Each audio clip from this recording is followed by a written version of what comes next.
Andrew, could you specifically tell us how you think the 350 will benefit you on a Supercross track, maybe endurance-wise or cornering, or some of the things that you think it's going to stand out and help you this year?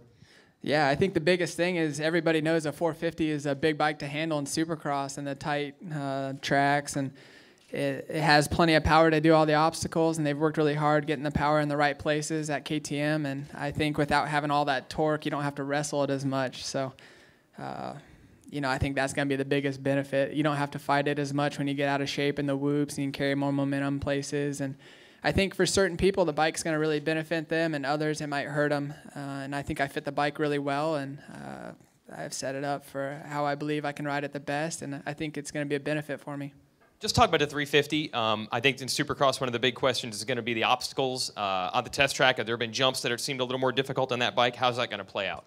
Yeah, it's hard for me because I'm just riding with other guys with a KTM, but I believe, you know, the biggest thing for me when I first hopped on it was the power was built for an outdoor track. It was up top and didn't have a lot down low, and you know, with Roger and all of his experience with the other technicians, they've moved that power down low for these Supercross tracks, and it feels really good. So I don't think that's going to be the biggest thing. Starts is really critical in Supercross, and you know, it seemed like Michael Lessie kind of got a little, he lost his starting ability kind of midway through outdoors, and that's what kind of made me nervous. But I've been practicing those a lot, and I feel like it has plenty of, the power isn't so much a question for me, and I think it'll handle the Supercross track awesome, and I'm just glad to be a part of that team. There's so many more elements than just the 350, and it's cool that KTM has all those options with a 350 and a 450, and I've chose that bike because it's the best for me.